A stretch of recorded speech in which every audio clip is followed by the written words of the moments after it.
Hey, hey, hey. Happy Tuesday. Come on in. Pull up a chair. The Gaming Gang Dispatch is in the air.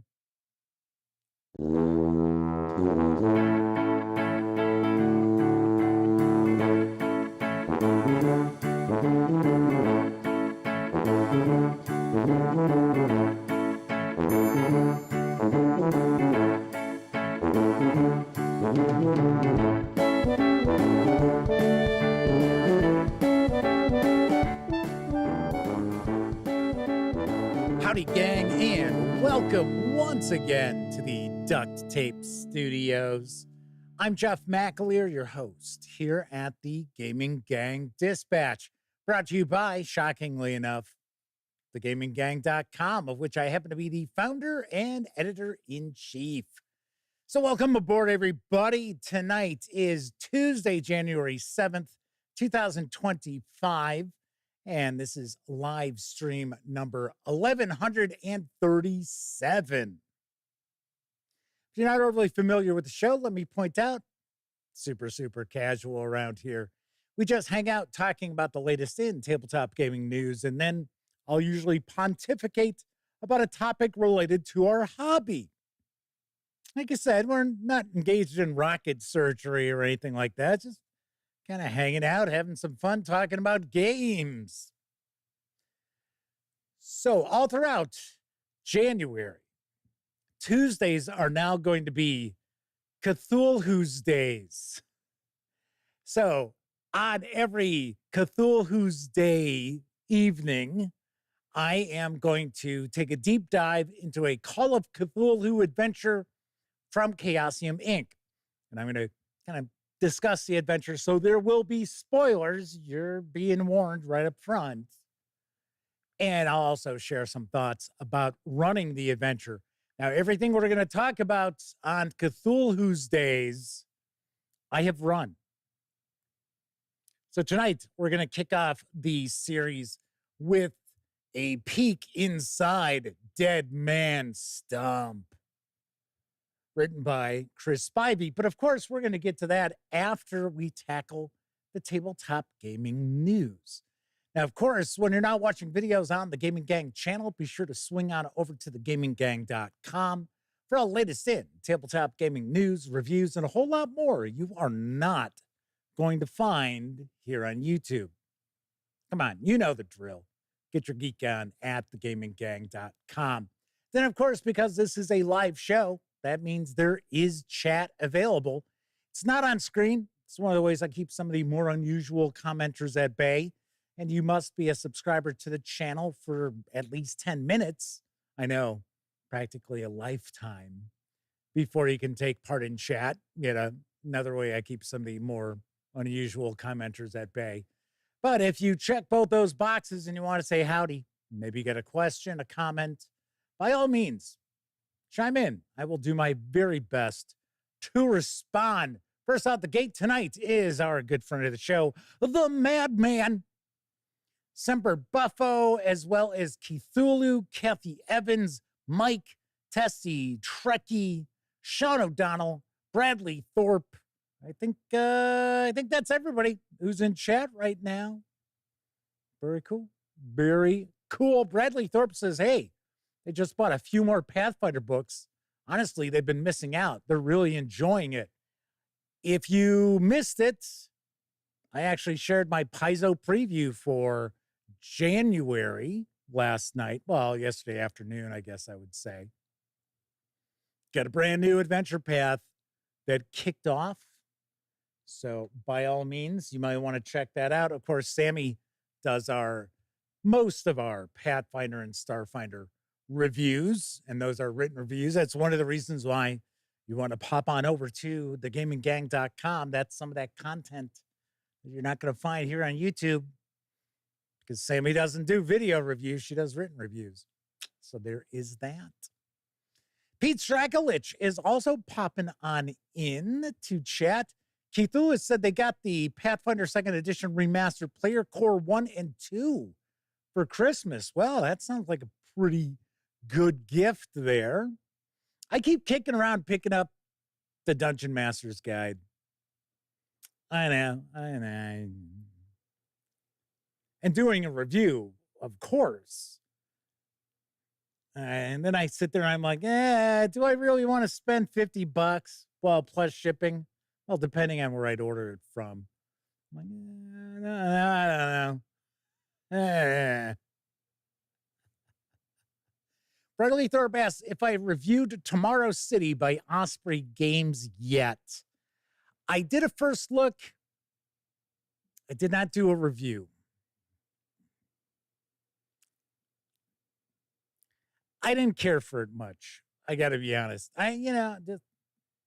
Sometimes if you see me do a first look at something and then there's no review, that's sometimes a clue that I wasn't overly keen on it. Not always. That's not always the case. Because sometimes I'll do a first look at something and then Sammy does a written review for it. So there is that. But if I remember correctly, because it's been a while, I thought it was kind of undercooked. I thought it was just more focused on the setting itself. I don't recall the rules, the mechanics jumping out at me. So Sean O'Donnell says Jeff doesn't want to give anything less than a 5 out of 10. Yeah, that's usually sort of how I look at it.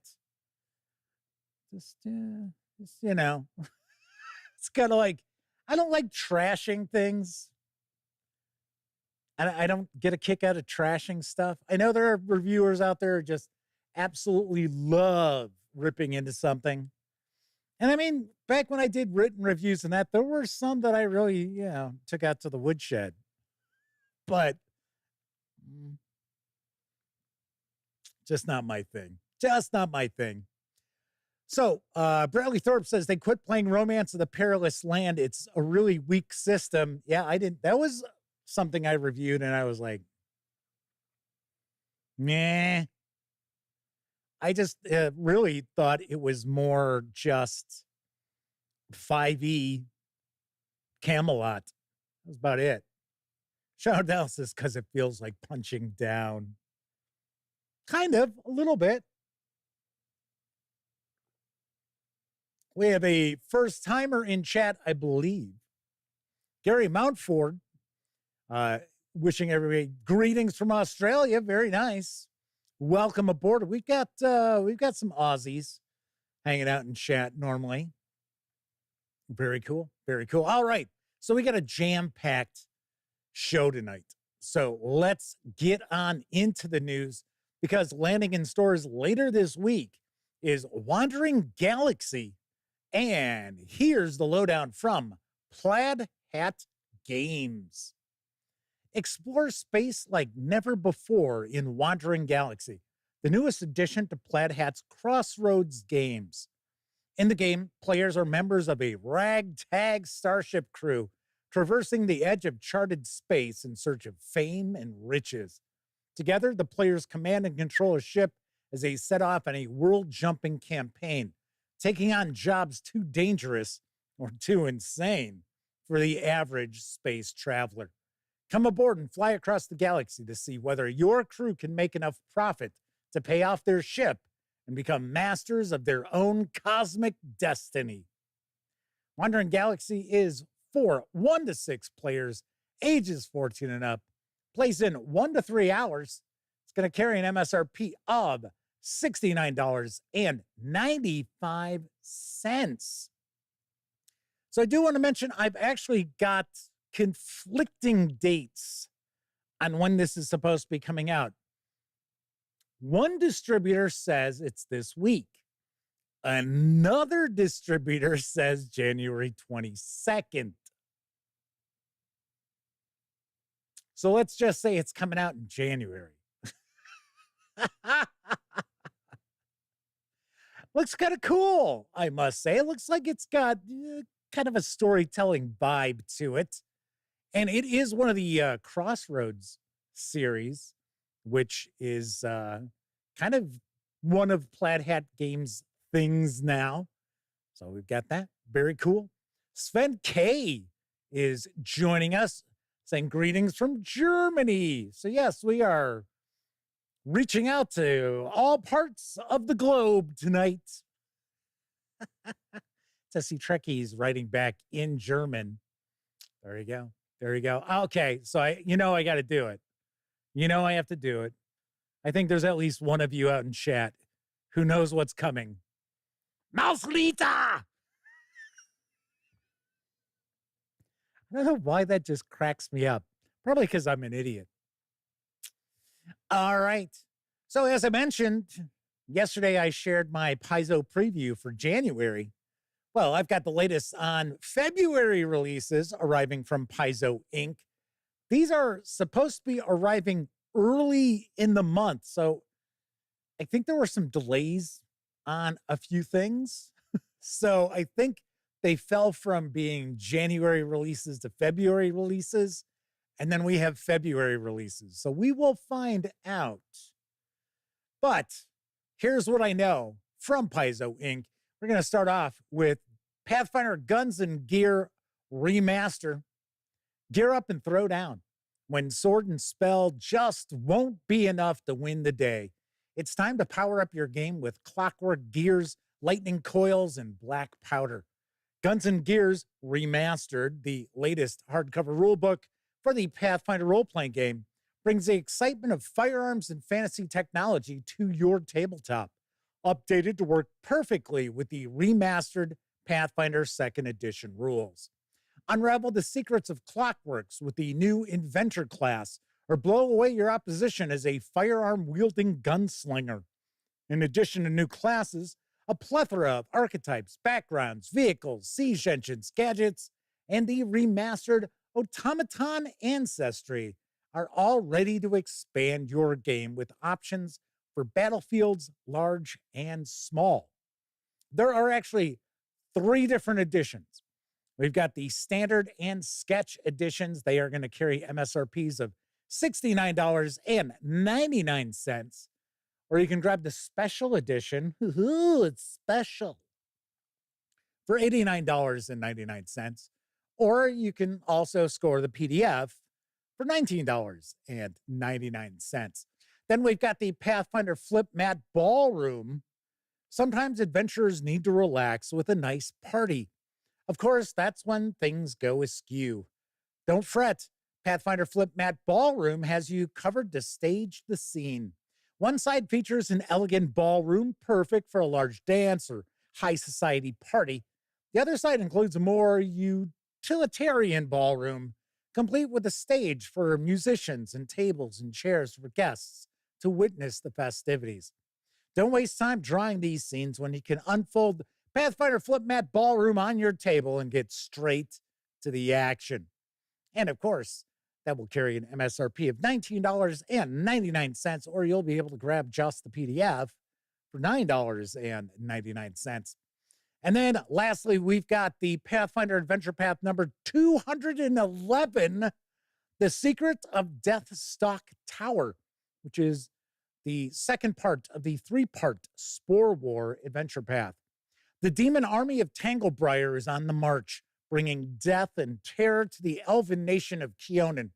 Can a group of heroes complete a desperate mission deep behind enemy lines to stop sinister forces from completing a secret weapon before the demon Tree Raiser can use it to win the war? The Secret of Deathstalk Tower is a Pathfinder adventure for 4 14th level characters. This adventure continues the Spore War Adventure Path, a 3-part monthly campaign in which a group of adventurers aid the elves in a war against an army of demons. This adventure also includes an article about the Demon Lord Tree Raiser, the primary antagonist of this campaign, an exploration of the sinister ooze monsters known as blights, powerful new magic items to aid heroes against their foes, and several sinister new monsters. Of course, this softcover will carry an MSRP of $29.99. You'll be able to grab the PDF for $19.99. And these are supposed to arrive on February 5th. So pretty early in February. So there you have the early February releases from Paizo. Like I said, I think there's going to be some that come out late February as well. Sean O'Donnell also points out something I was just about to mention.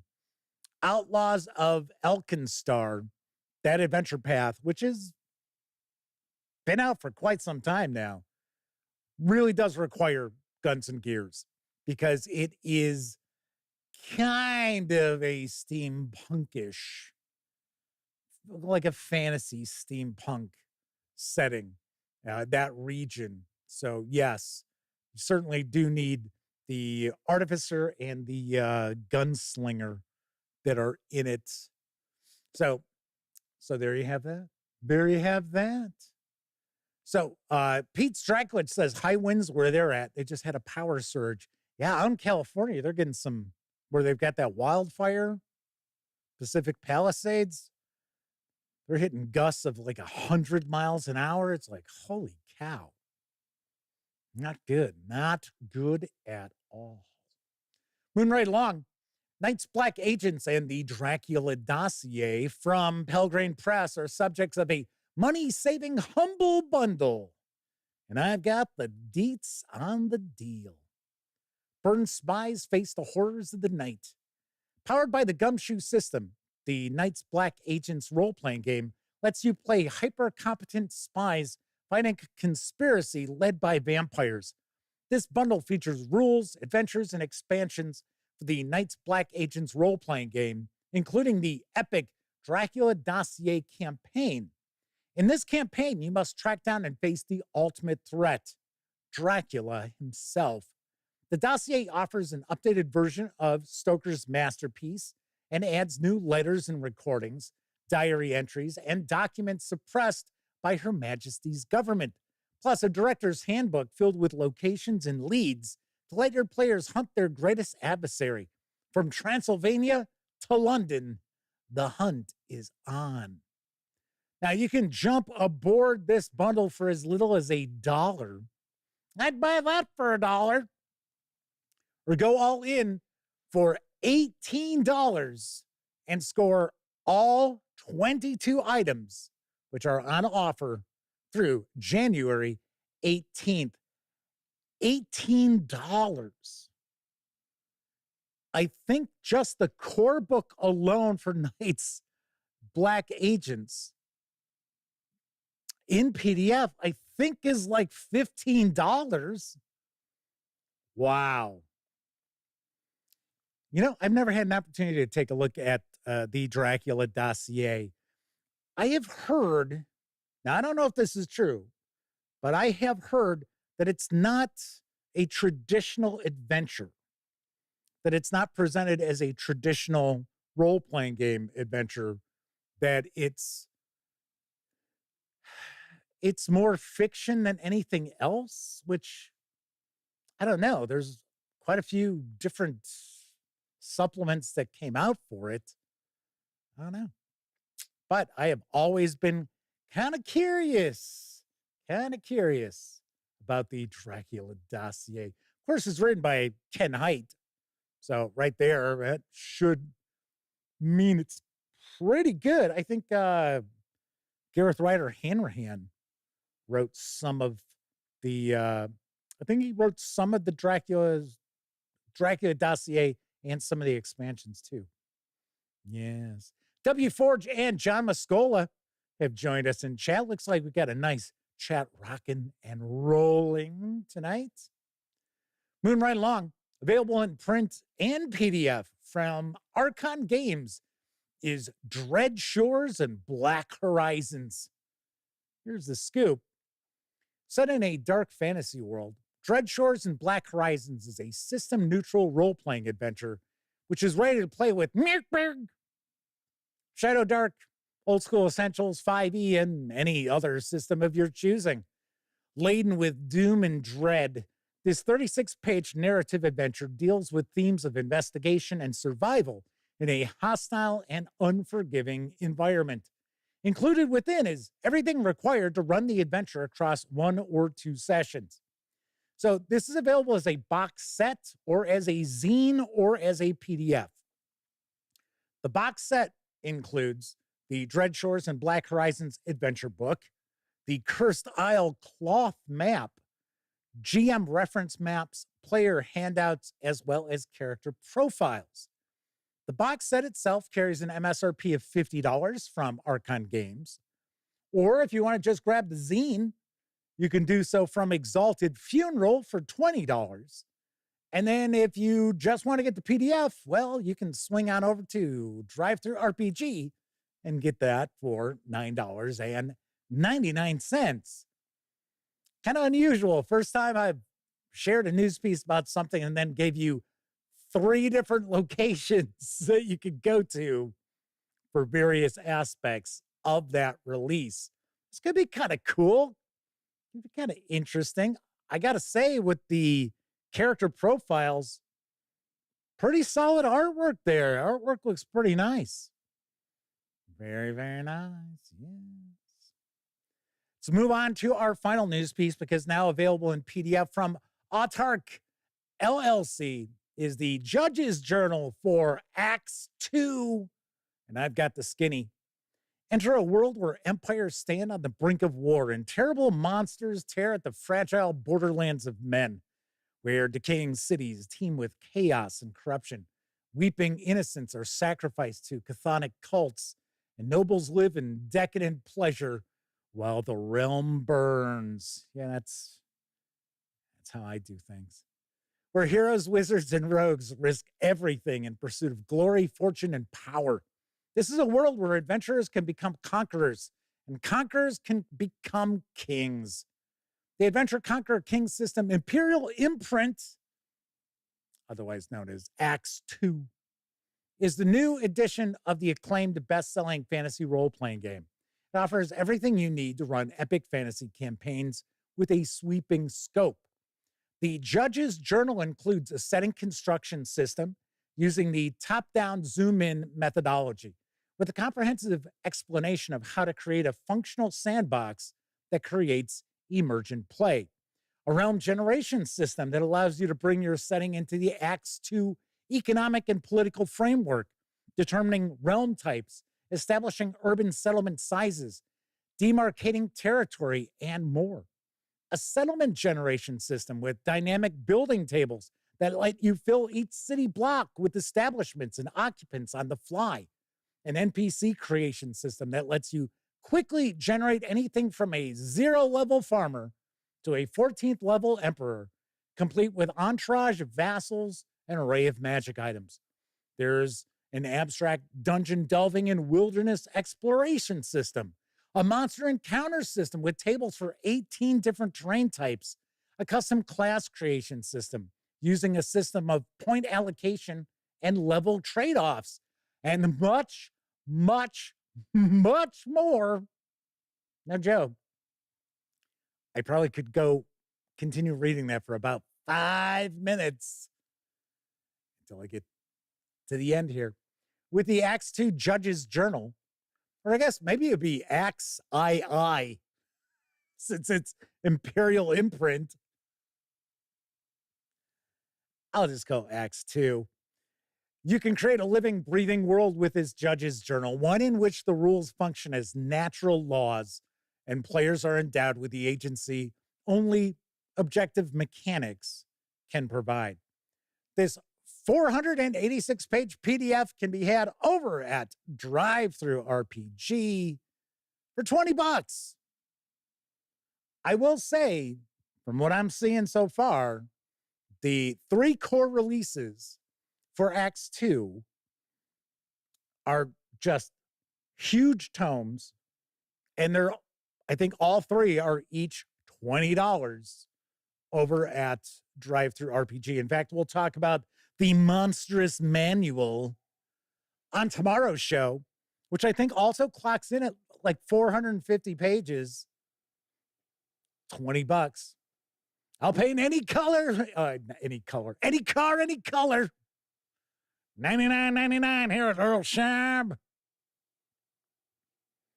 Your PDF, $20. We're at Drive-Thru RPG. Omenal's with us in chat.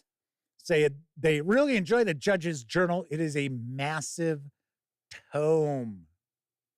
And Omenal says they've been playing Acts 2 for about 6 months. Yeah, it had a pretty, I would say pretty successful Kickstarter. I'm pretty sure it was Kickstarter. I don't think it was Backer Kit that they did the crowdfunding on that. Well, I'll tell you what, if we have an opportunity to actually review that, I will ignore the how do I want to phrase this? The wonks out there, and share video reviews, because I say it all the time. And yes, I get it. I understand. A lot of people disagree with the author of Acts 2's politics. So do I. But I'm not here to police the hobby, right? So if I'm going to share news pieces from people who are way far to the left of me, I will also share news pieces of things from people who are far to the right of me. So as long as you're not convicted, or I almost said accused of murder, I guess I'll say convicted. Because people can be accused of things they didn't do. We've had that talk, that one episode. You might remember that one. Gleeman RX is with us. Good to see you. Said they looked at the Acts 2 Kickstarter, $300 if you want all the core books and the new treasure book. Yikes. Omenal said they paid $250 for all 4 books. So you're looking at $63-ish a book, and they're all clocking in over 400 pages. So I can't complain. I can't say anything about it. You figure we're seeing big name publishers coming out with 250-page books, and they're asking $70. Omenal says you're looking at something around 1,900 pages for all 4 books. And yes, you will have a test following that. So you better read every single one of those pages.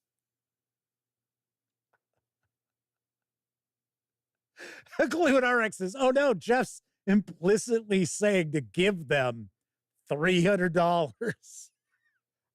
No, I didn't say that. You know, I never spend the money out of your wallet. I think that's one thing that sets me apart from other reviewers and that out there. You know, I'm never one of these people who would be like, oh, well, you know, it's only $5. Come on, everybody's got $5. I would never say something like that. Nope. Glued RX says, but I need to eat, Jeff. No, you need to game.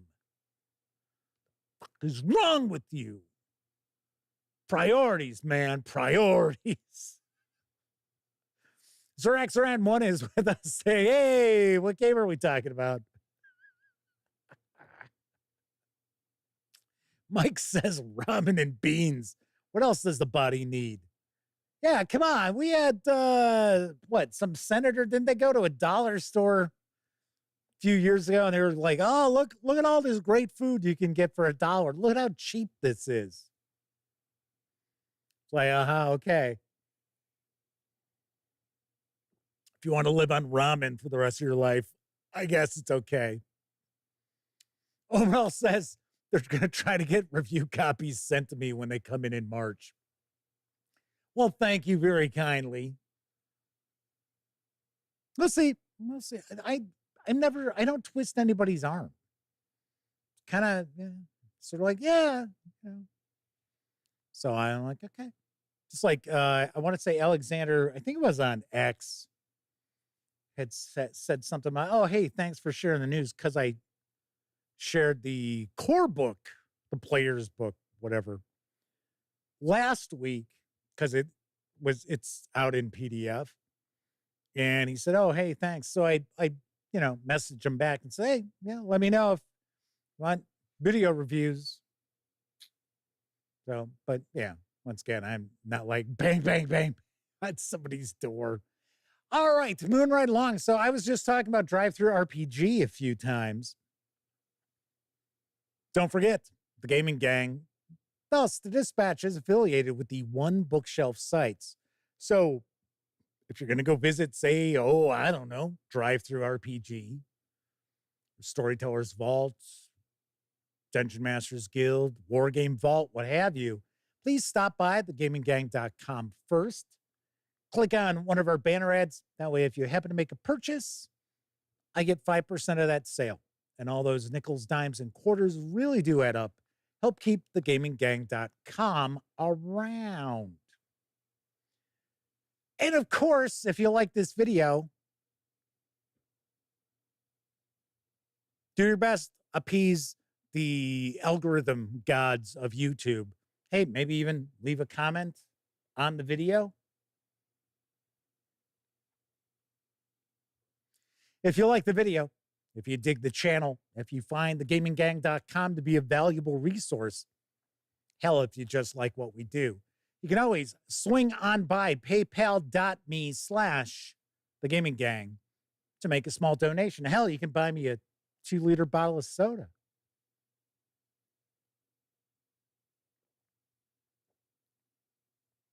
Delicious.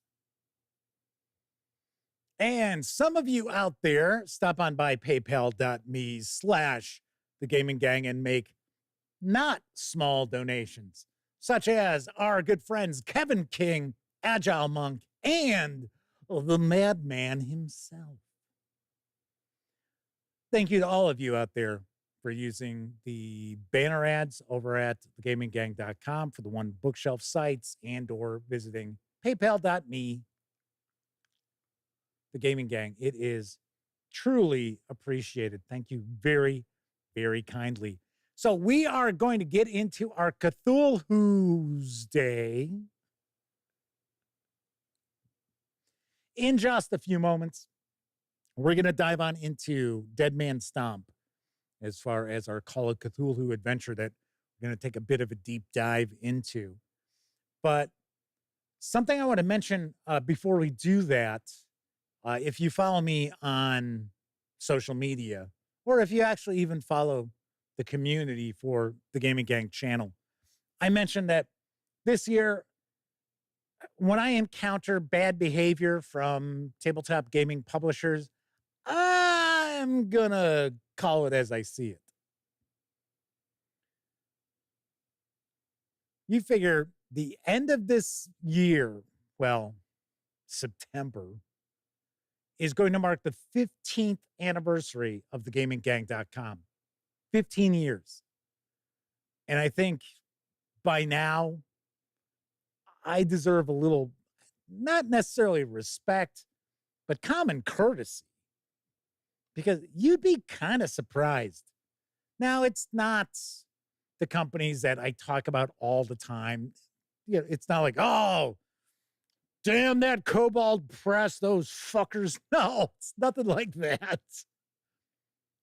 But you'd be surprised. There are some publishers out there who are not professional whatsoever. So nobody I'm going to call out right now. But I thought, you know what? From here on out, because usually I just sit there and shake my head and I'm like, whatever. But it's kind of like, no, you know what? I'm gonna call them out. So we'll see. We'll see what happens. And no, it's not Wizards of the Coast. I haven't communicated with Wizards of the Coast or anybody representing Wizards of the Coast. As Zarax1 immediately goes, Watsy. I knew what you people were thinking.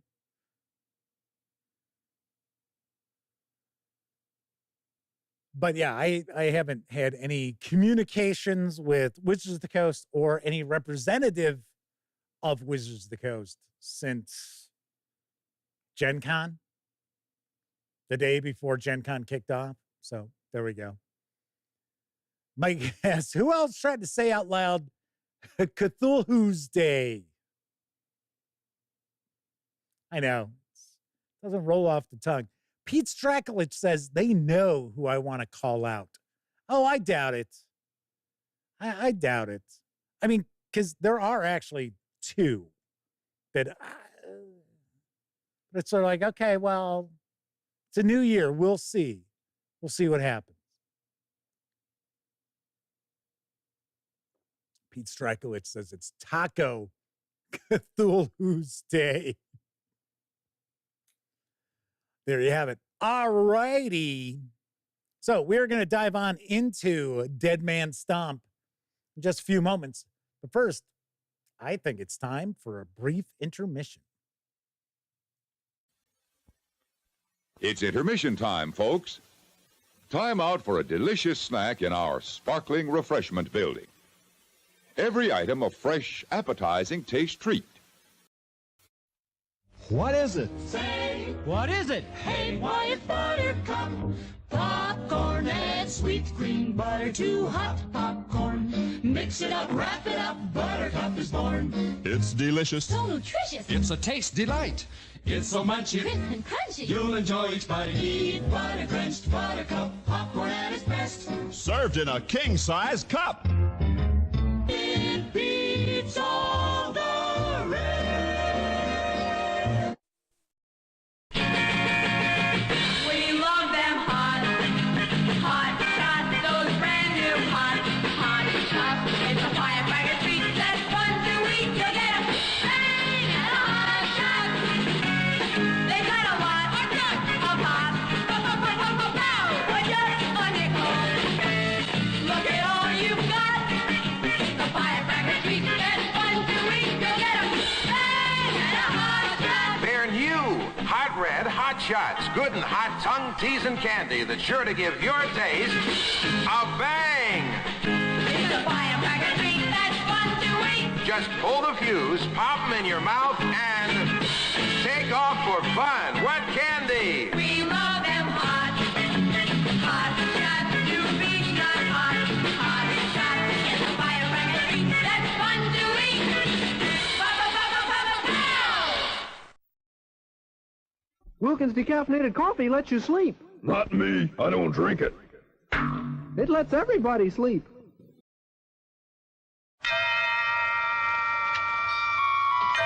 This is where the temptations begin.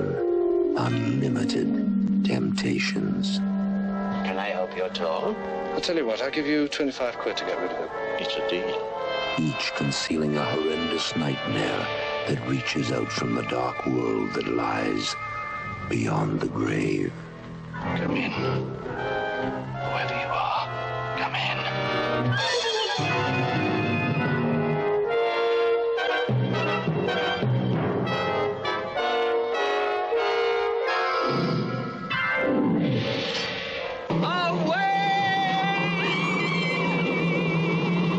If you are looking for excitement, way beyond the normal. No. If you want to test your nerves beyond endurance, come beyond the mirror on the wall.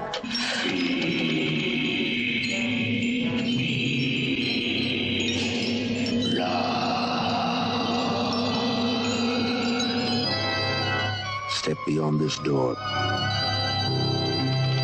to the room of no return. Experience the evil with no name. Steel yourself for the visitor in the night. Every step you take brings you nearer the clutching terror from beyond the grave.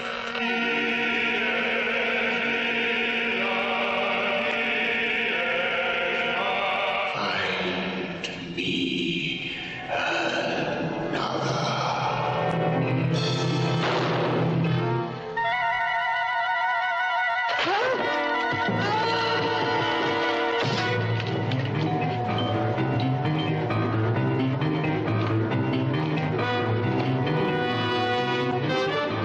One quick stab. Just order me. We've got him! Where the white worms crawl from the sinner's grave, leave us forever away!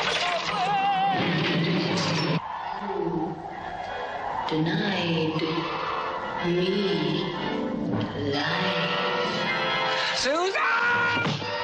Ghostly, kept alive by the life essences of those who had been sacrificed to it.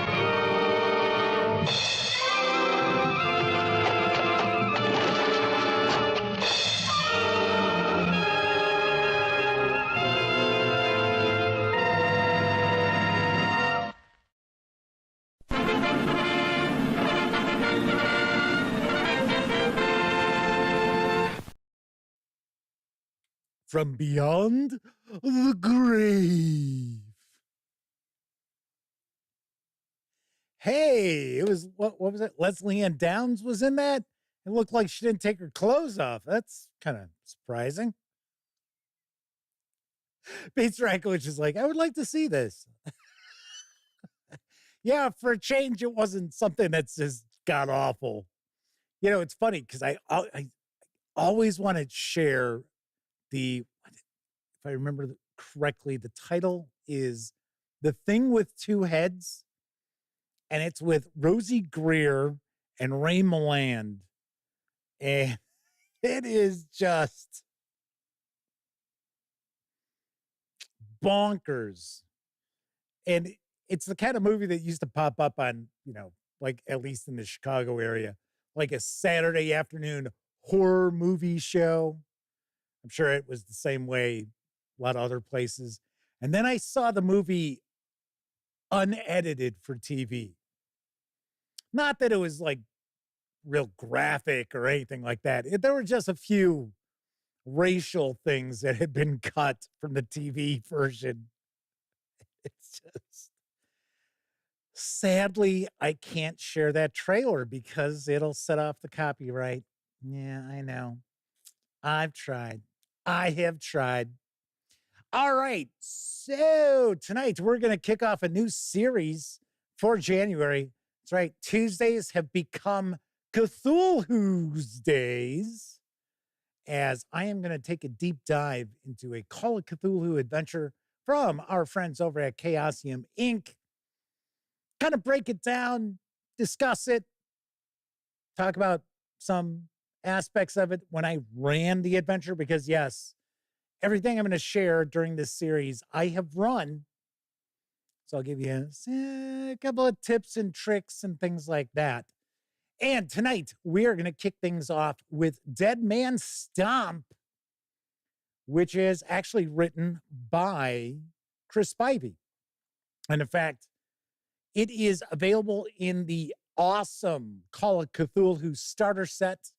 In fact, there are 4 adventures in the starter set. One is solo, and then the other 3 are located in book 3, which we're going to actually take a peek at here. And I got to say, I originally ran Dead Man Stomp back in 1989 or 90, because this was originally part of the 1920s Keeper's Kit, which came out, and I think it was probably 1990 that I ran this, because usually when I would pick up new Call of Cthulhu stuff, I didn't get a chance to run it right away because there were other things that were already in the queue and stuff like that. So Pete Strakowicz says, I'm sorry, but it's absolutely hilarious when someone drops coffin and Old Boy rolls out. Well, Old Boy doesn't roll out. That's not what's supposed to happen. So I will say that there are folks out there who don't care for this adventure. I got to be honest. This is one of my favorite short adventures for Call of Cthulhu. And I think it really sums up, in a lot of ways, the best of Call of Cthulhu. Now, I know there are people out there that feel that, well, this scenario is just too embedded in the 1920s. It's difficult for you to move to a different era. Yeah, okay. I mean, It's the 1920s and 30s. That is our core setting for Call of Cthulhu. So then other people are like, oh, it's too linear. But then the reality is most Call of Cthulhu adventures are fairly linear in nature. So I don't know. So the premise here is it's 1925 and the player characters are in Harlem. And of course, you can move this to any metropolis. You could easily run this in Chicago, Boston, Philadelphia, places like that. I would say that you would probably need, if you wanted this to feel of its time, I would say that you would probably look to try to set it in a major metropolis that had, like a fairly big jazz sort of, I don't want to say, well, I guess jazz scene. We'll say jazz scene. So this does kind of deal with race and racism during the period. The major NPC is African American. Now, when I ran this, my player characters were all Caucasian. And it's mentioned in this adventure that you might want to have at least one of your players take on the role of an African American player character. Now, this is kind of designed for about 2 to 5 investigators. I ran it with 3, plus, of course, myself as the keeper. You can actually piggyback this adventure onto the second adventure that's in the starter set in this book, Edge of Darkness. If I remember correctly, I'm trying to remember what campaign I used this as part of, because I plugged it in because my player characters were in New York or frequenting New York quite often in the campaign I was running. So the premise is that the player characters find themselves at this speakeasy in Harlem, and this speakeasy is a bit more upper class than your average, and it is also a jazz hangout, and it is one of the only speakeasies in Harlem that actually allows African Americans into the audience, because that was something that was pretty much like the Cotton Club and places like that. It was whites only at the door in Harlem. This takes place pretty much at the beginning of the Harlem Renaissance. I will point out that the author, Chris Spivey, has written the fantastic Harlem Unbound, which is in its 2nd edition. It is awesome. And it really delves into the Harlem Renaissance. This fits in really nicely if you're in the New York portion of Massive Nyarlathotep, or if you're planning on running Massive Nyarlathotep somewhere down the line. I would certainly use this adventure.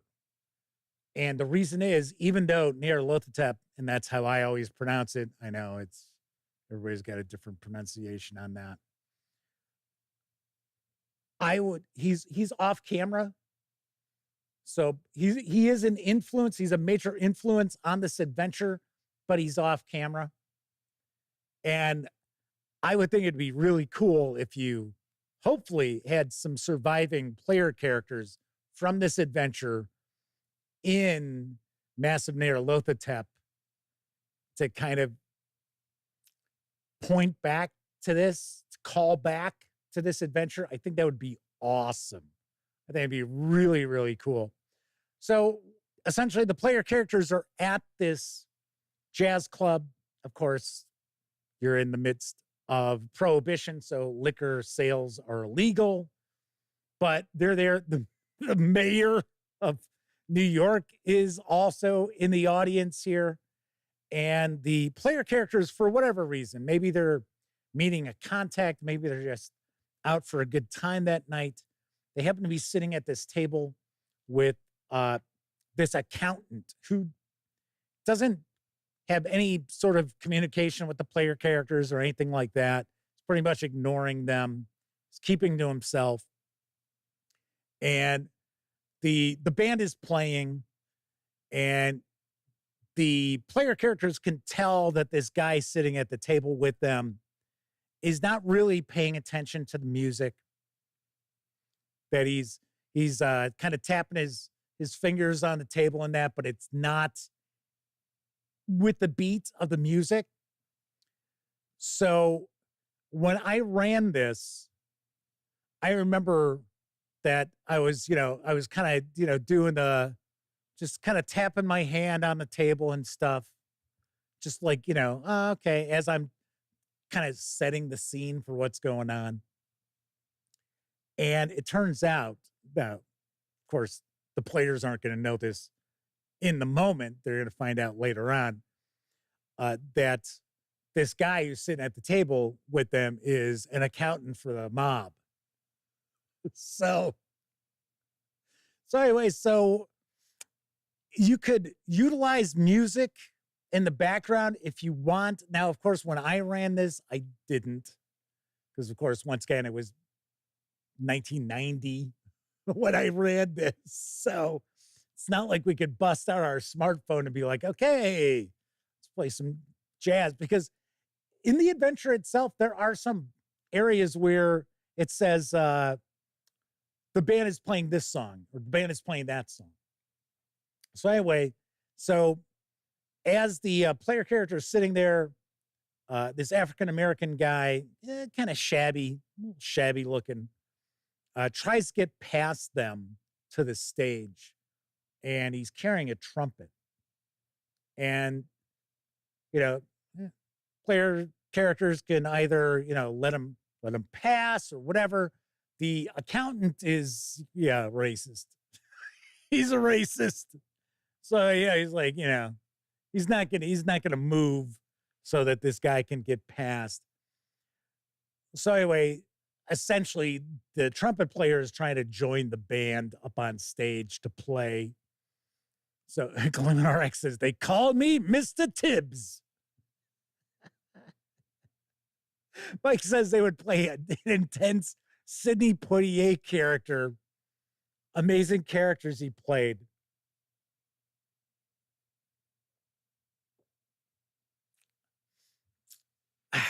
Yeah, I like that. They call me Mr. Tibbs. Damn good movie. Anyway, so you're just trying to, as a keeper, you're trying to set a scene here. And you want to give the player characters the sense that, you're trying to create. I don't know, those of you out there who run Call of Cthulhu, what I tend to do is I like to try to create small moments that bring the era to life. Now, it could be that the player characters find themselves on a train. It's also transporting the Boston Red Sox, with Babe Ruth. Their team car is part of the train. And anyway, regardless, I always like to try to create moments that bring the era to life. So what I did is I made my players think that, oh, that's what this is. This is just a little downtime activity. It's not really an adventure. Because remember, as I mentioned, we were in the middle of a campaign. So anyway, eventually it gets to the point where the guy sitting at the table with the player characters is just sitting there, and he's kind of drumming his fingers, what have you. So I was doing this. And then, of course, all of a sudden, because what I used to do is I used to like try to create loud noises. I still do to kind of surprise my players. So while I was doing this, all of a sudden I just went bam on the table and I said, a shot rings out. And we already had known who was sitting where at the table. And I just did it kind of like a throwaway. I was like, is there any particular order you're sitting in? And they were like, oh, yeah, this. I wonder if Elliot remembers this adventure. I know Elliot watches the show after the fact from time to time. Kind of curious if he remembers Dead Man Stomp.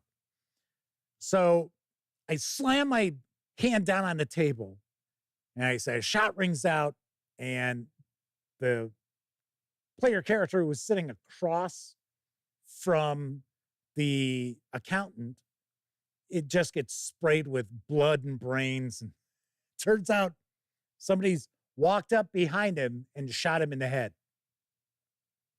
And then the guy's just walking back out of the club.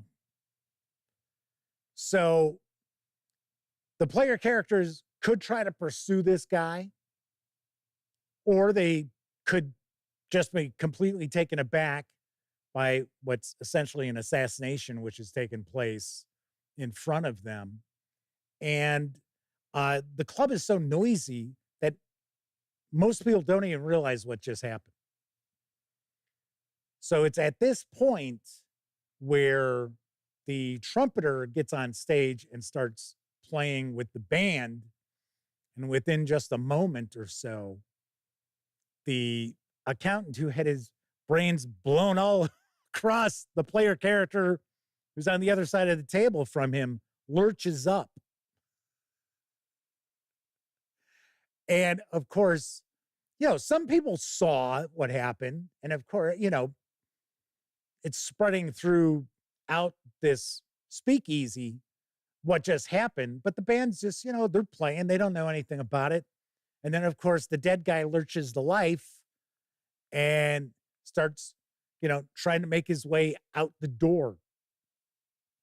So you kind of want to try to play that up as gross as you can get with the players you've got.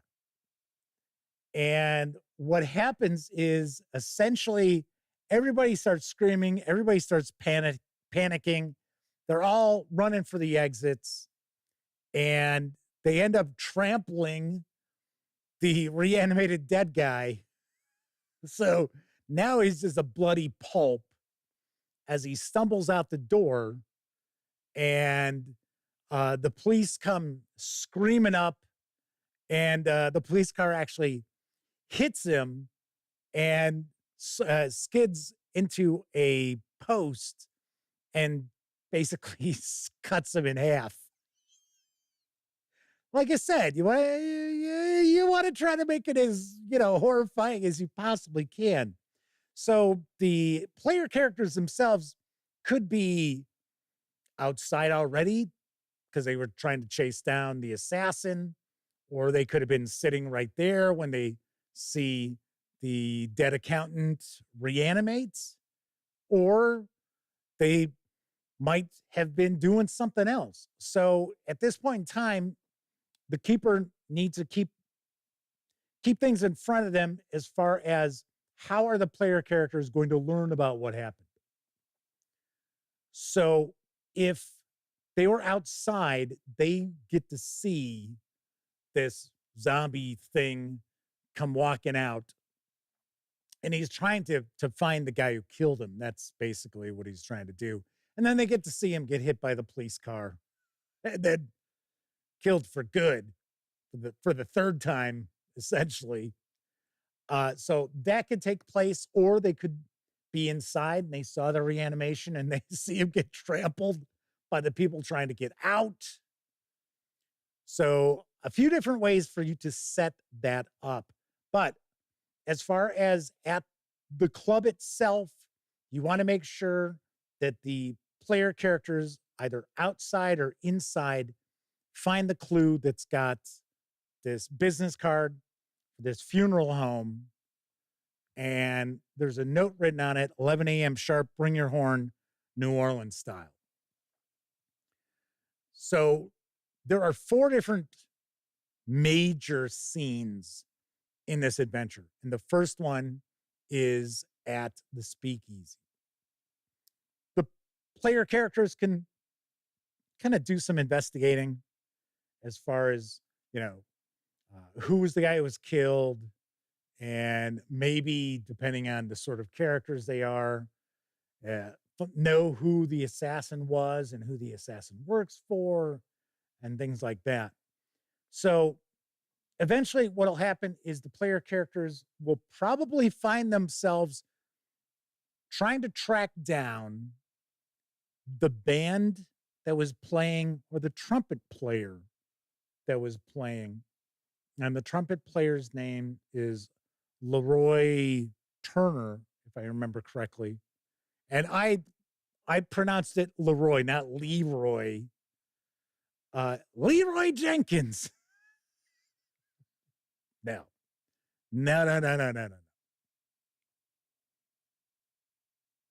Ars Fabula is with us tonight in chat. Welcome aboard.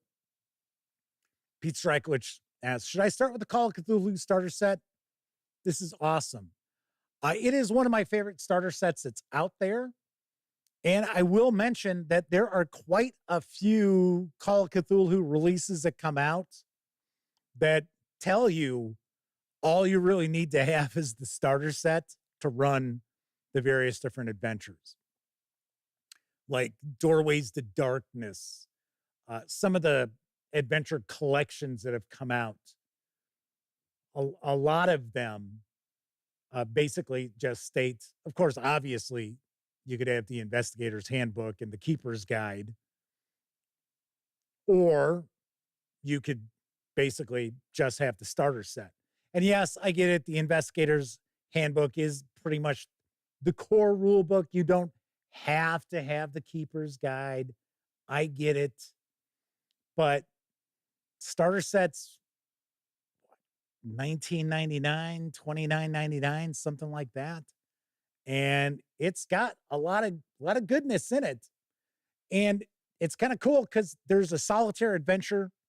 If I remember right, it's Alone Against the Flames. And you can learn the mechanics of Call of Cthulhu simply by playing that. And you can also give it to your players so that they can play the solitaire adventure and learn the mechanics of Call of Cthulhu as well.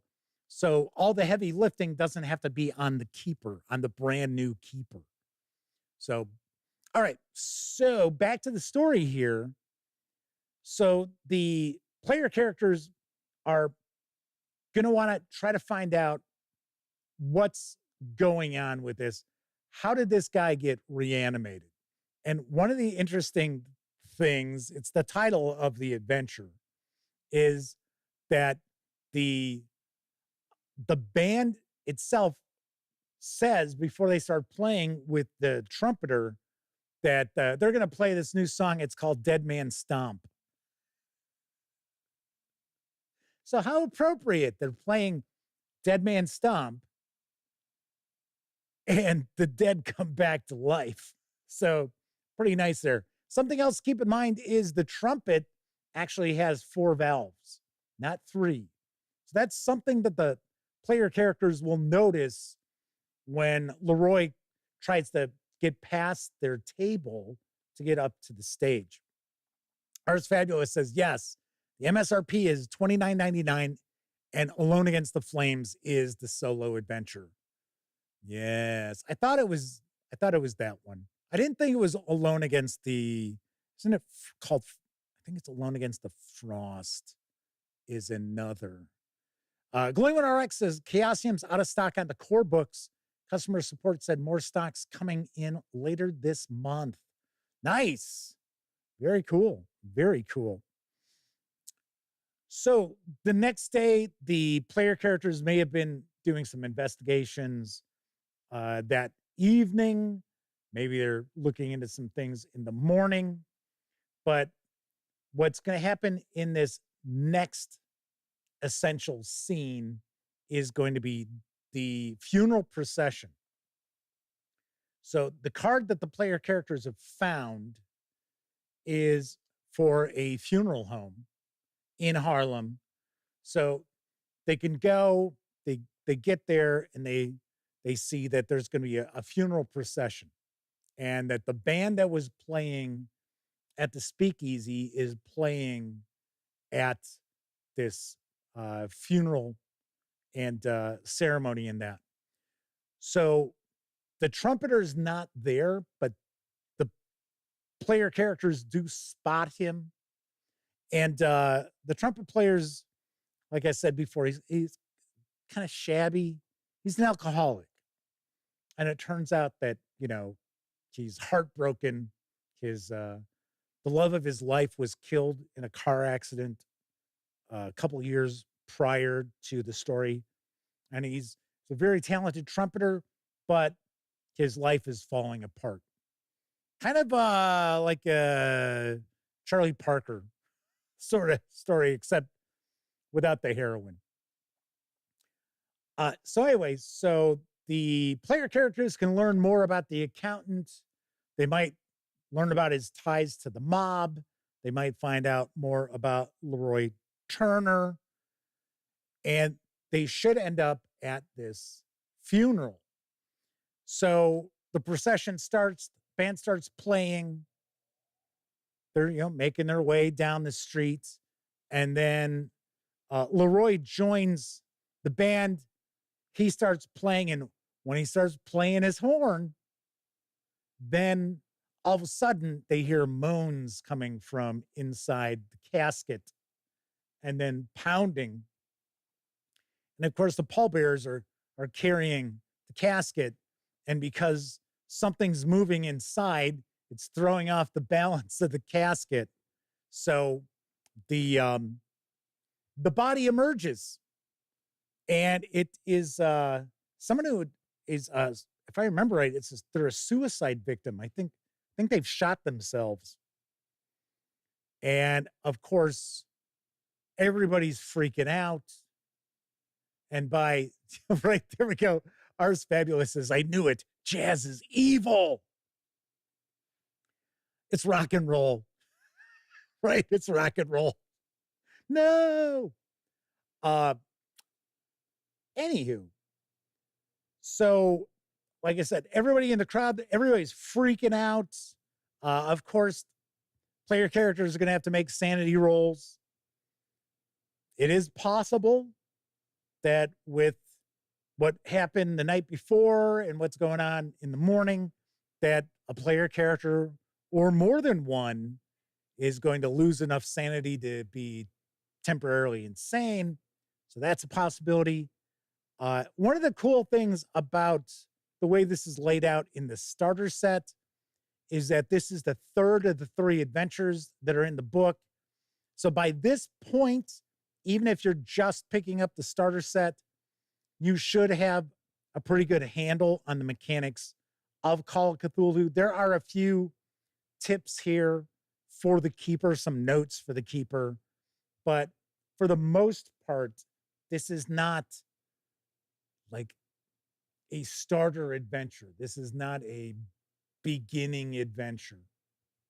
It's not overly complex, but so Gleeman RX asks, so if the trumpet stops playing, do they return to being unanimated dead? No. At least not early on.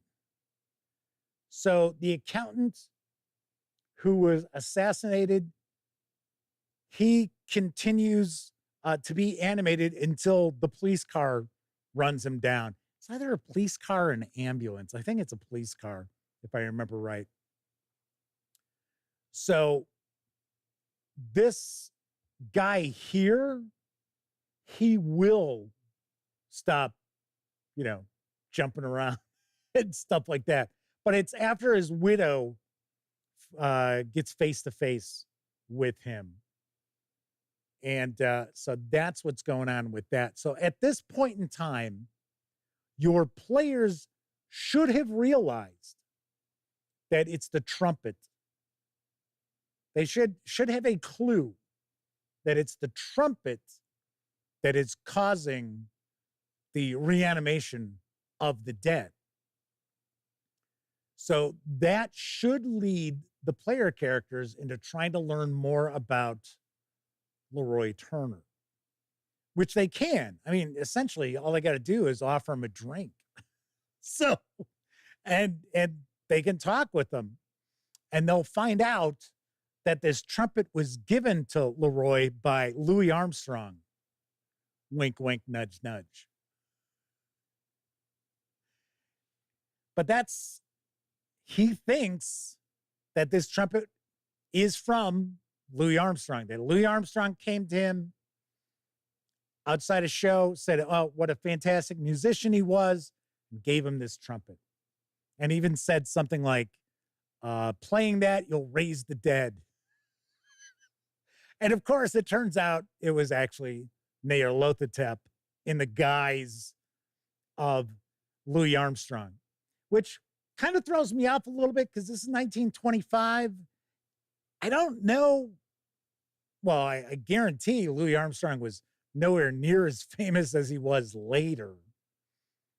I don't know how famous he was in 1925 because I think at this point in time, he was even still part of someone else's band. But regardless, Leroy thinks that this trumpet is a gift from Louis Armstrong. So the player characters can also find out about the love of Leroy's life being killed in a car accident 2 years prior. And strangely enough, in the adventure itself, it discusses this gray Packard.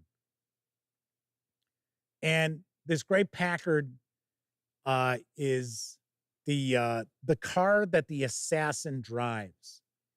And then there's mention of the love of Leroy's life being run down by a gray car. And it's sort of like, oh, so is this supposed to tie together that this gangster actually killed Leroy Turner's girlfriend? No. So it's kind of weird. It's sort of like, I'm not sure why they're focusing on gray cars here. But then again, as a keeper, you can float that out there to your players and have your players think, oh, there's a connection here.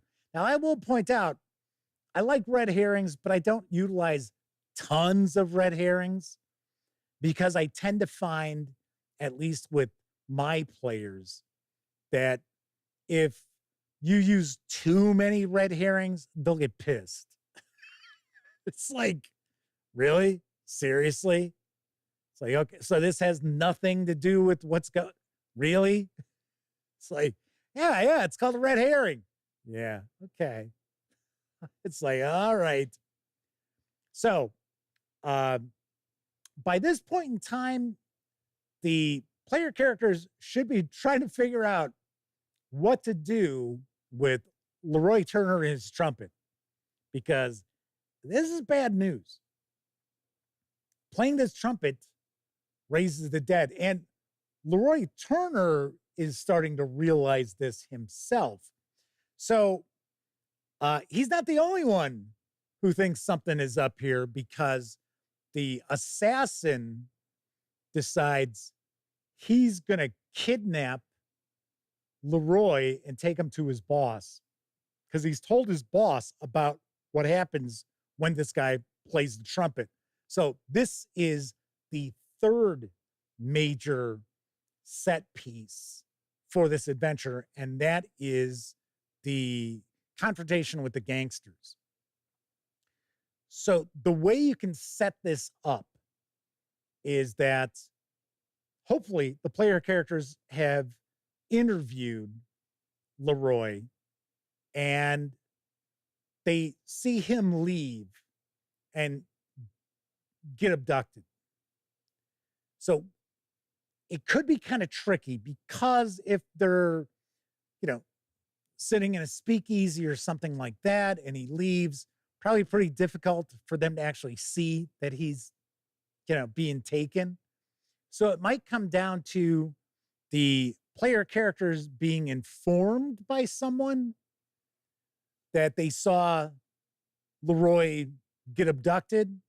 There are some other minor NPCs floating around that could provide you with a way that the player characters can learn where Leroy's been taken to. But easiest way to go about it is for either the players to follow in their own vehicle or get a cab and follow that car. So Gleeman RX says in Wikipedia in 1925, Armstrong formed Louis Armstrong and his Hot Five, recorded the hits Potato Head Blues and Muggles.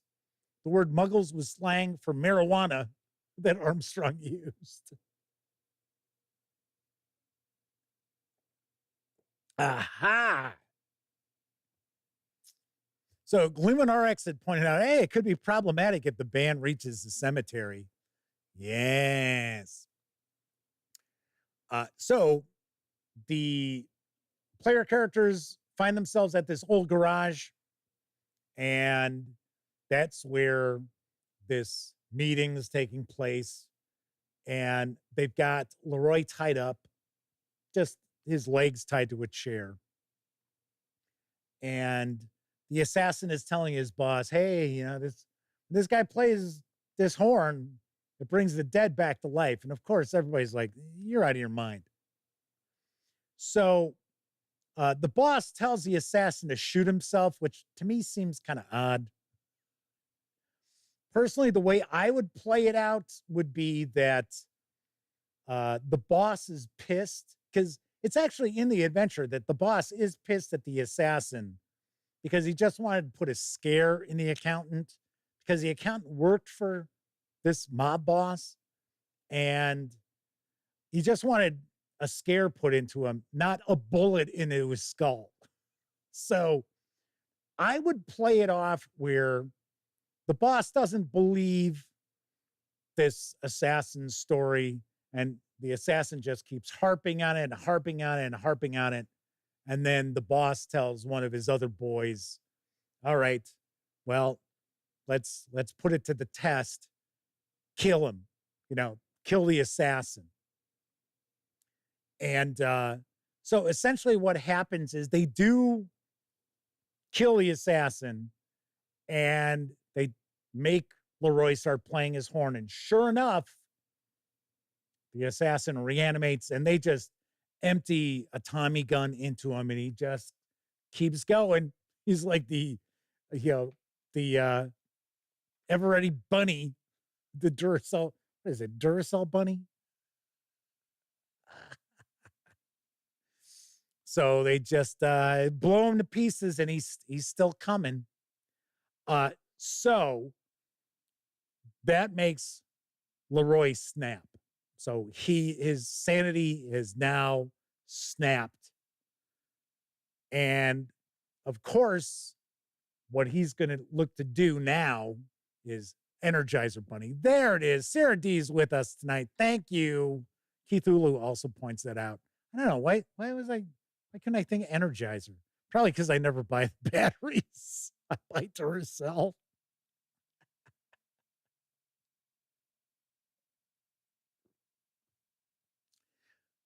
So hopefully at some point in time, the player characters have decided that they want to try to learn more about Leroy Turner.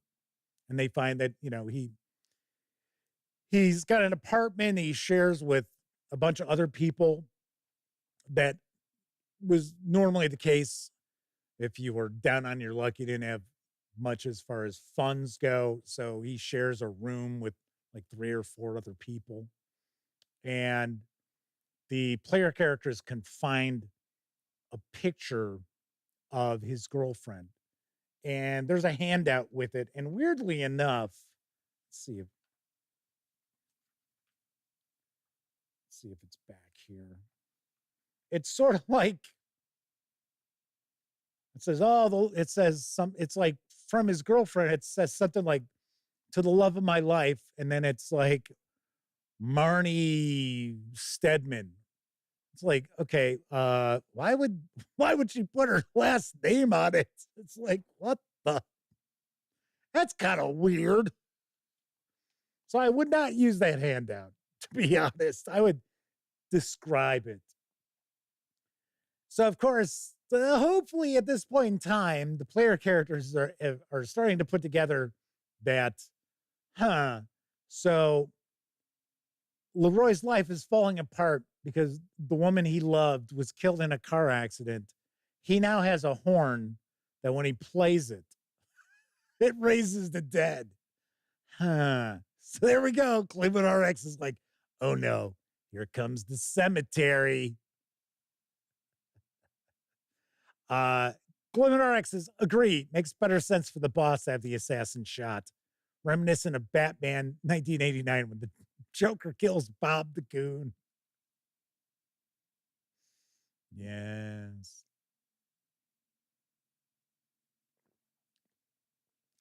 So no matter what happens, Leroy is going to get to the cemetery ahead of the player characters. And the player characters can search for him, or they, maybe they're like hot on his tail, whatever. And he's going to start playing his horn. And of course, he starts playing his horn, and it's not just Marnie coming back. It's the whole cemetery. Which, of course, now leaves the player characters in the lurch. So what are they going to do? How are they going to stop them? I'm sure there are plenty of murder hobos out there just like, okay, just kill him. Let's just kill this guy. Put an end to it. And of course, there'd be players like my gang who would be like, okay, so how do we save this guy and stop the dead from rising in this cemetery? Because the thing is, when the dead reanimate, they're looking for vengeance. They're looking for revenge on who killed them or who's wronged them or what. They're not just, oh, well, I'm back. They're not just like a mindless zombie. No, they're actually, so the dead that would be raised in this cemetery would actually, go out into the city looking to try to find those that have wronged them. So it's never exactly made clear how much intelligence these reanimated dead have. I would probably play them up as kind of like fast zombies.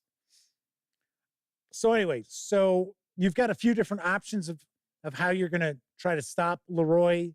You can try to persuade him, which is very difficult. Obviously enough, the player characters can kill him.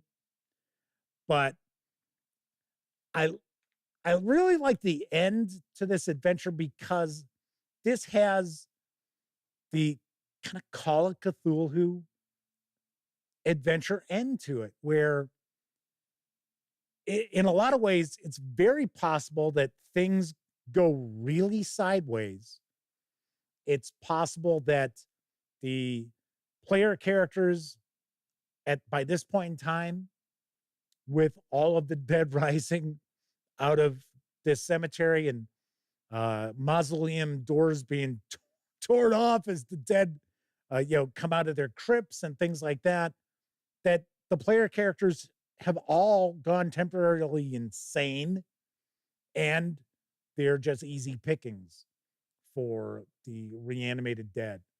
So this can very easily end up having an ending that's really down, which I'm fine with. I really am, because it is a Call of Cthulhu adventure. Now, of course, once again, it's very possible to have an uplifting ending where, hey, the player characters were able to convince Leroy to stop playing. Now, in this case here, if he stops playing the horn, then the dead return to their graves. So they don't stay reanimated. I'm not sure why that might be. I guess probably makes the ending a little easier, right? Rather than all of a sudden it's like, oh, well, suddenly Harlem's got like 50 like reanimated dead traveling around in it. So all in all, like I said, I really like this adventure. Yes, it is pretty linear.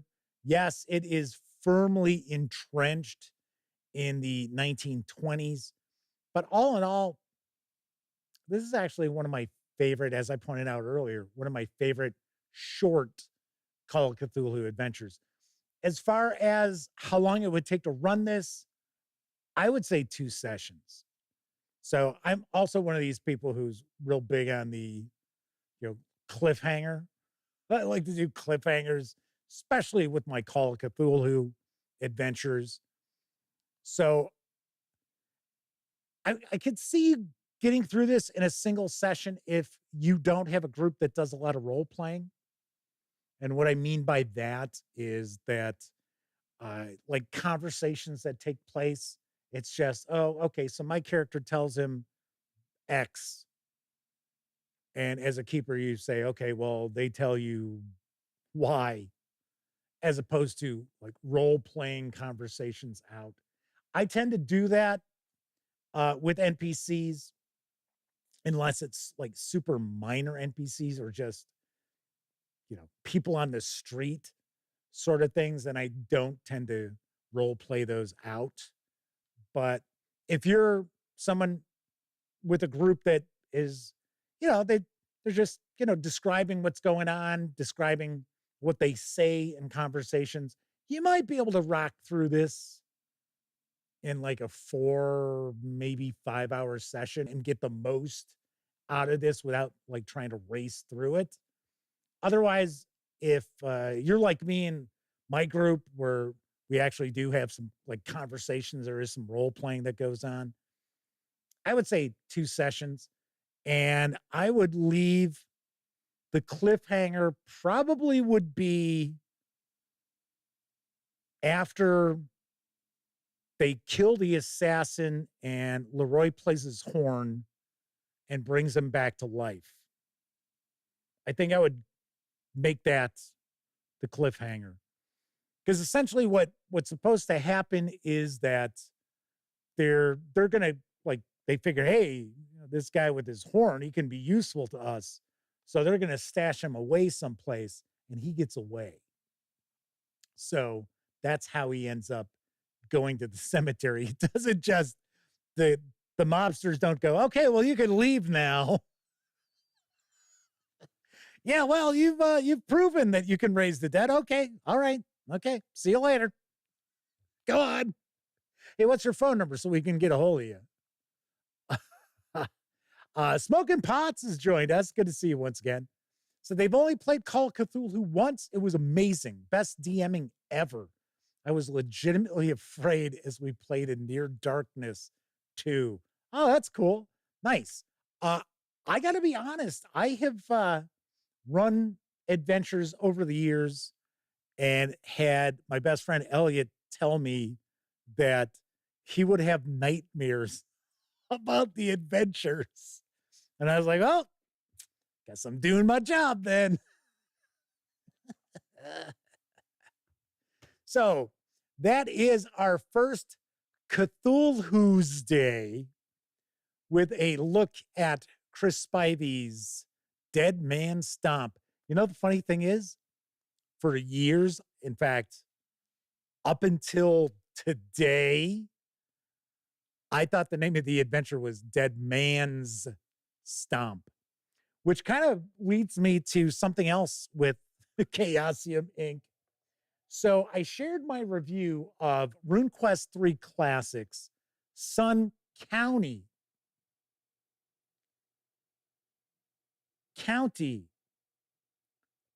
This book came, I looked at the cover, I said to myself, oh, Sun Country. Okay. Read it. This is actually really good. Like, oh, yeah, Sun Country. Shot my review. Sun Country.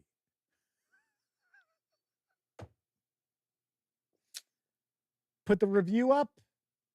Had about, 200 views or something. 150 views, something like that. Then somebody commented, Sun Country? Isn't it Sun County? I'm like, huh? I look and I'm like, oh my God. I mean, there's even the picture of me holding the book,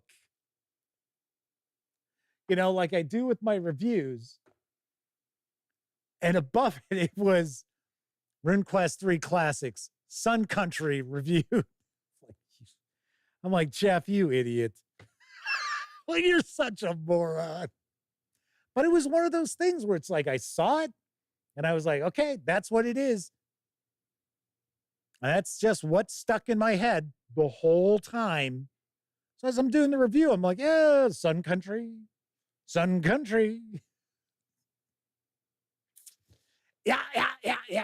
Ours Fabulous says, Sun Country sounds cooler, but I don't know much about RuneQuest. Well, that was the weird thing, is because that would be its logical title, to be honest.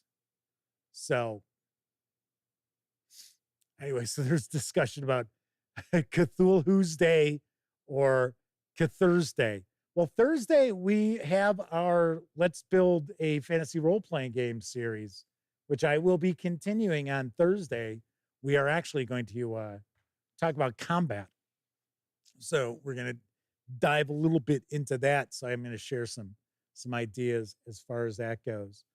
So hopefully you enjoyed kind of a little peek at Dead Man Stomp, not Dead Man's Stomp.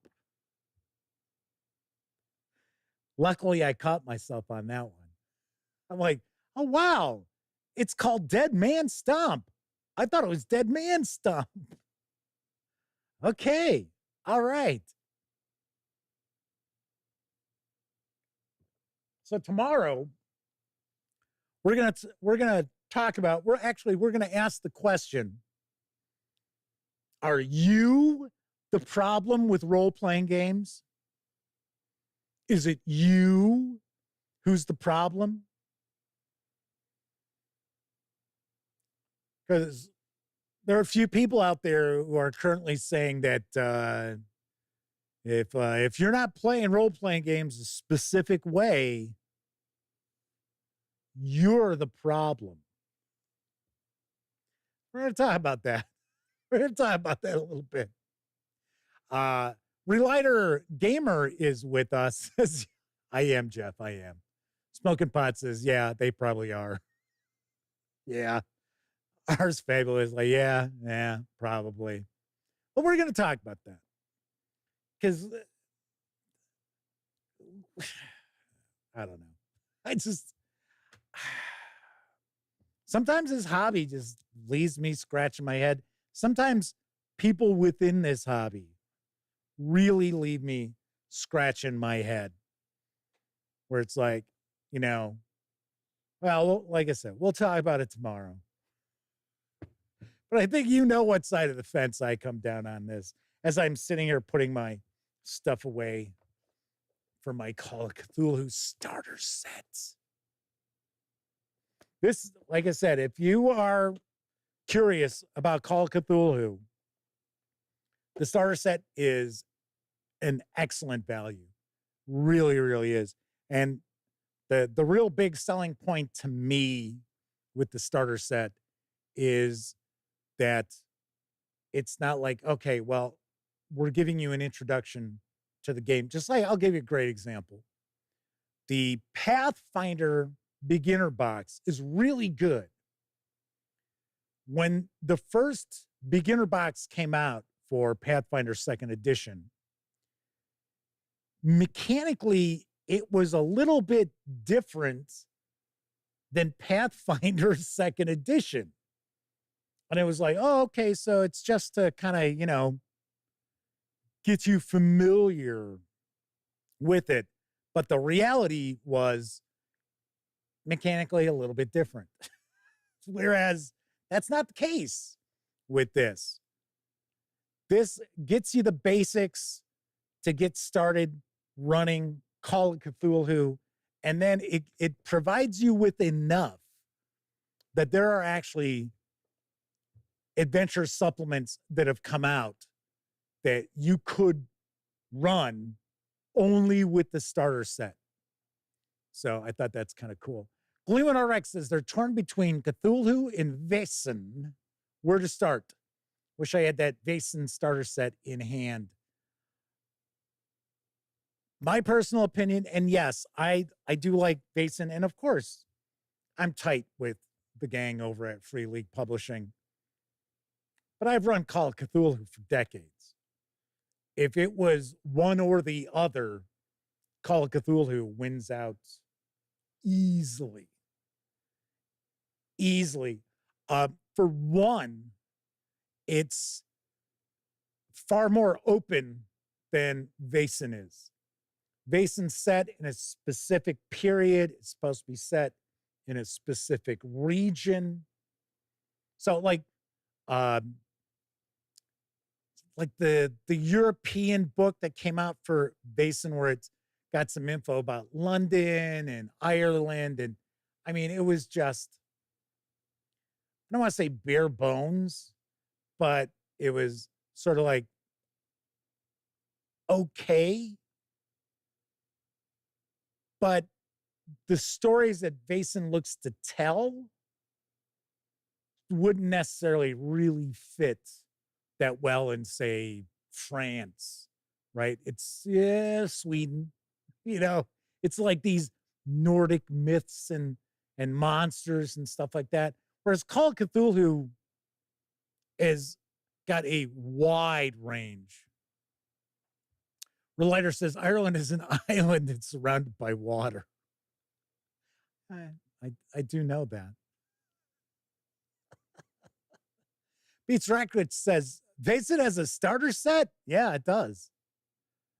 It does, doesn't it? Doesn't it have a starter set?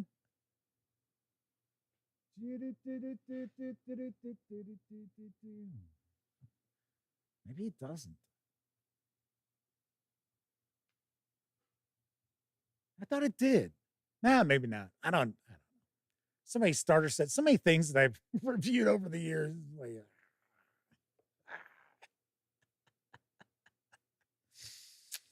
So, anywho. Oh, hey, speaking of Chaosium Inc., they're going to send me a copy of the RuneQuest 2E. So, Gleeman RX says the starter set's a recent Kickstarter. There you go. There you go. Ars Fabulous says, Wesen is very monster hunt driven, where Call of Cthulhu is more about surviving against impossible odds, in their opinion. I would say Wesen is more about setting a particular mood. And because weirdly enough, Wesen has an element of melancholy to it. Like many of the monsters have kind of been wronged. They're not monstrous because they're monsters. So, but I really do like the adventures that have been released for Wesen, and they tend to be pretty dark too, which I do like that.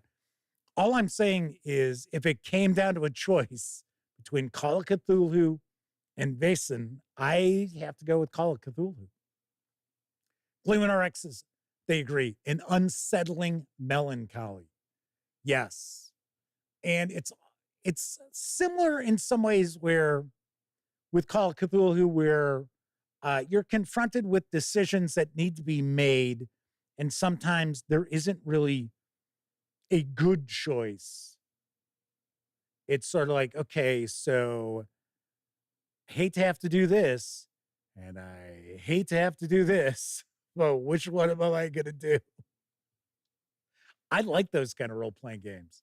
I like role-playing games where sometimes things aren't exactly cut and dry as far as what you're going to do.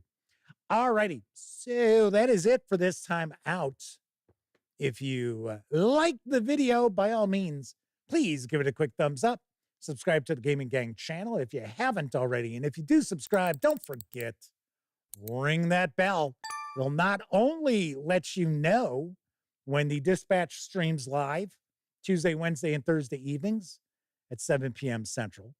It'll also inform you when I share other videos, such as my recent review of Castles and Crusades, Visiting Death from Troll Lord Games. If you have not checked it out, take a peek. It's pretty short. It's a 20-page adventure. So, and kind of falls into the Sean O'Donnell saying, you know, Jeff doesn't like to give things less than a 5 as far as review scores. Beats Rekowitz says, melancholy, monsters wronged, story of my life. Sorry to hear that. Anyway, if you're watching live, thank you very much. If you watched live and took part in chats, bigger thank you, because not only are you keeping me company, you're keeping each other company as I ramble on from time to time. But of course, I know a lot of folks out there, they don't have an opportunity to watch live. Doesn't matter if you're watching live or on Memorex. Thank you very much for taking time out to watch any of the over 2,100 videos here on the Gaming Gang channel. Of course, when you're not watching videos on the channel, be sure to visit gaminggang.com for the latest in tabletop gaming news, reviews, and a whole lot more you are not going to find here on YouTube. You know the drill. Get your geek on at thegaminggang.com. All right, everybody, enjoy the rest of your morning, afternoon, evening, whatever time of day it is in your neck of the woods. I will be back tomorrow, where once again, we will be discussing if you are the problem with role-playing games. I'm Jeff McAleer. Thanks for watching. And as always, I certainly hope every single one of you gets to enjoy plenty of great gaming with your gang.